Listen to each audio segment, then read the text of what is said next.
ओम श्री गणेशाय नमः। ओम श्री गुरुसत्ताय नमः। श्रावण सोमवार व्रत कथा। प्रभु भक्तों, श्रावण महीना शिव जी को अत्यंत प्रिय है। इस श्रावण महीने के आने पर शिव महिमा भक्तों पर भरपूर बरसती है। संपूर्ण श्रावण महीने को ही परम पवित्र माना गया है, किंतु उससे भी ज़्यादा महत्व है श्रावणी सोमवार का। सोमवार को विधि विधान से व्रत पूजा कर शिव कथा महिमा का पठन, गायन या श्रवण करना भाग्य को बढ़ाने वाला बताया गया है। आइए इस पावन सावन सोमवार व्रत कथा की श्रवण करते हैं। एक समय की बात है। एक नगर हुआ करता था, अमरपुर नाम का। वहाँ एक धनी व्यापारी रहा करता था। दूर दूर तक उसका व्यापार फैला हुआ था। नगर में उस व्यापारी का सभी लोग मान सम्मान किया करते थे। इतना सब कुछ होने के बाद भी वह व्यापारी अंतर्मन से बड़ा ही दुखी था, क्योंकि उस व्यापारी का कोई पुत्र नहीं था। दिन रात उसे एक ही चिंता सताती थी कि उसकी मृत्यु के बाद उसके इतने बड़े व्यापार का और धन संपत्ति का मालिक कौन बनेगा। इस धन संपत्ति को आखिर कोई संभालने वाला तो था ही नहीं। पुत्र पाने की इच्छा से वह व्यापारी प्रति सोमवार भगवान शिव की व्रत पूजा किया करता था। सायंकाल को व्यापारी शिव मंदिर में जाकर भगवान शिव के सामने घी का दीपक जलाया करता था। उस व्यापारी की भक्ति देखकर एक दिन माता पार्वती ने भगवान शिव से कहा, हे प्राणनाथ, यह व्यापारी आपका सच्चा भक्त है। कितने दिनों से यह सोमवार का व्रत और पूजा नियमित कर रहा है। भगवान, आप इस व्यापारी की मनोकामना को अवश्य पूर्ण करें। भगवान शिव ने मुस्कुराते हुए कहा, हे पार्वती, इस संसार में सबको उसके कर्म के अनुसार फल की प्राप्ति होती है। प्राणी जैसा कर्म करते हैं उन्हें वैसा ही फल प्राप्त होता है। इसके बावजूद पार्वती जी नहीं मानी। उन्होंने आग्रह करके कहा, नहीं प्राणनाथ, आपको इस व्यापारी की इच्छा को पूरा करना ही होगा। यह आपका अनन्य भक्त है। प्रति सोमवार को आपका विधिवत व्रत रखता है और पूजा अर्चना के बाद आपको भोग लगाकर एक समय भोजन ग्रहण करता है। आपको इसे पुत्र प्राप्ति का वरदान देना ही होगा। पार्वती का इतना आग्रह देखकर भगवान शिव जी ने कहा, तुम्हारे आग्रह पर मैं इस व्यापारी को पुत्र प्राप्ति का वरदान दे देता हूँ, लेकिन इसका पुत्र 16 वर्ष से अधिक तक जीवित नहीं रह पाएगा। उसी रात भगवान शिव ने स्वप्न में उस व्यापारी को दर्शन देकर उसे पुत्र प्राप्ति का वरदान दिया और उसके पुत्र के 16 वर्ष तक जीवित रहने की बात भी बताई। भगवान के वरदान से व्यापारी को खुशी तो हुई, लेकिन पुत्र की अल्पायु की चिंता ने उसकी खुशी को नष्ट कर दिया।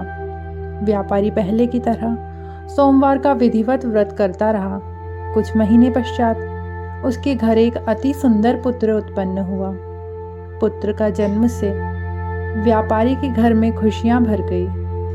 बहुत धूमधाम से पुत्र जन्म का समारोह मनाया गया।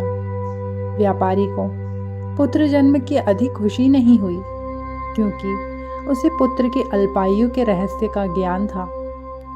यह रहस्य घर में किसी और को मालूम न था। विद्वान ब्राह्मणों ने भी उस पुत्र का नाम अमर रखा। जब अमर 12 वर्ष का हुआ तो शिक्षा के लिए उसे वाराणसी भेजने का निश्चय हुआ। व्यापारी ने अमर के मामा दीपचंद को बुलाया और कहा कि अमर को शिक्षा प्राप्त करने के लिए वाराणसी छोड़ आओ। अमर अपने मामा के साथ शिक्षा प्राप्त करने के लिए चल दिया। रास्ते में जहाँ भी अमर और दीपचंद रात्रि विश्राम के लिए ठहरते, वहीं यज्ञ करते और ब्राह्मणों को भोजन कराते थे। लंबी यात्रा के बाद अमर और दीपचंद एक नगर में पहुंचे। उस नगर के राजा की कन्या के विवाह की खुशी में पूरे नगर में सजावट और खुशी का माहौल था। निश्चित समय पर बारात आ गई, लेकिन वर के पिता अपने बेटे से एक आंख से काने होने के कारण बहुत ही चिंतित थे। उसे इस बात का भय सता रहा था कि राजा को इस बात का पता चलने पर कहीं वह विवाह से इनकार न कर दे, इससे उसकी बदनामी होगी। वर के पिता ने अमर को देखा तो उसके मस्तिष्क में एक विचार आया। उसने सोचा, क्यों न इस लड़के को दूल्हा बनाकर राजकुमारी से विवाह करा दूं। विवाह के बाद इसको धन देकर विदा कर दूंगा और राजकुमारी को अपने साथ नगर ले जाऊंगा। वर के पिता ने इसी संबंध में अमर और दीपचंद से बात की। दीपचंद ने धन मिलने के लालच में वर के पिता की बात स्वीकार कर ली। अमर को दूल्हे के वस्त्र पहनाकर राजकुमारी चंद्रिका से विवाह करा दिया। राजा ने बहुत सा धन देकर राजकुमारी को विदा किया।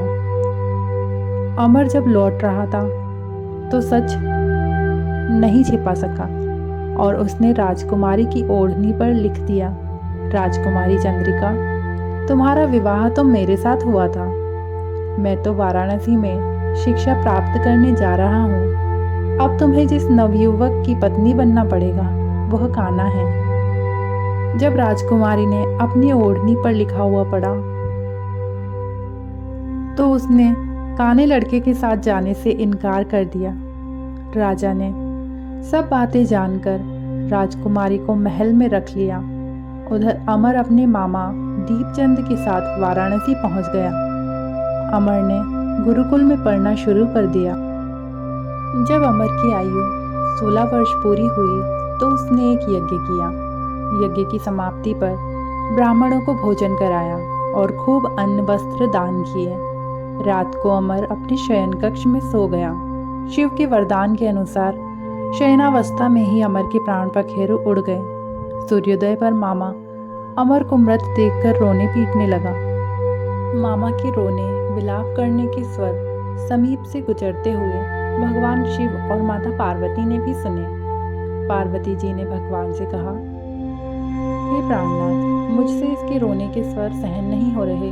आप इस व्यक्ति के कष्ट अवश्य दूर करें। भगवान शिव ने पार्वती जी के साथ अदृश्य रूप में समीप जाकर अमर को देखा तो पार्वती जी से बोले, पार्वती, यह तो उसी व्यापारी का पुत्र है।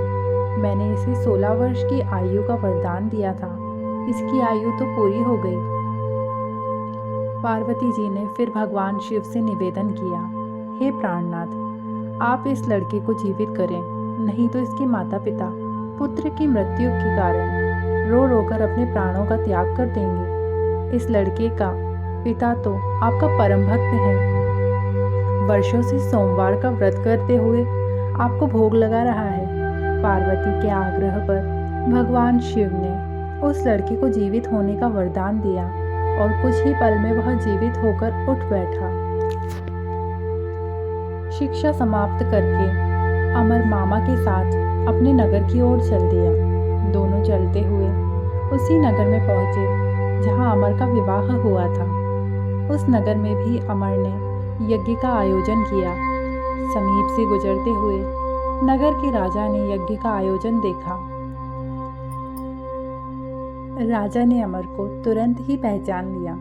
यज्ञ समाप्त होने पर राजा अमर और उसके मामा को महल में ले गया और कुछ दिन उन्हें महल में रखकर बहुत सा धन वस्त्र देकर राजकुमारी के साथ विदा किया। रास्ते में सुरक्षा के लिए राजा ने बहुत से सैनिकों को भी साथ भेजा।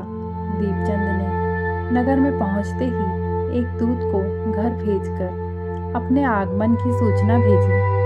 अपने बेटे अमर के जीवित वापस लौटने की सूचना से व्यापारी बहुत प्रसन्न हुआ। व्यापारी ने अपनी पत्नी के साथ स्वयं को एक कमरे में बंद कर रखा था। भूखे प्यासे रहकर व्यापारी और उसकी पत्नी बेटे की प्रतीक्षा कर रहे थे। उन्होंने प्रतिज्ञा कर रखी थी कि यदि उन्हें अपने बेटे की मृत्यु का समाचार मिला तो दोनों अपने प्राण त्याग देंगे। व्यापारी अपनी पत्नी और मित्रों के साथ नगर के द्वार पर पहुंचा। अपने बेटे की विवाह का समाचार सुनकर पुत्र वधू राजकुमारी चंद्रिका को देखकर उसकी खुशी का ठिकाना न रहा। उसी रात भगवान शिव ने व्यापारी के स्वप्न में आकर कहा, हे श्रेष्ठ पुरुष, मैंने तेरे सोमवार के व्रत करने और व्रत कथा सुनने से प्रसन्न होकर तेरे पुत्र को लंबी आयु प्रदान की है। व्यापारी बहुत प्रसन्न हुआ। सोमवार का व्रत करने से व्यापारी के घर में खुशियां लौट आई। शास्त्रों में लिखा है कि जो पुरुष या स्त्री सोमवार का व्रत विधि विधान पूर्वक करते हैं, व्रत कथा सुनते हैं और दूसरों को सुनाते हैं, उनकी सभी इच्छाएं पूरी होती है। इस लोक के सभी सुख भोगकर वे बैकुंठ लोक में अपना स्थान प्राप्त करते हैं। ओम नमः शिवाय।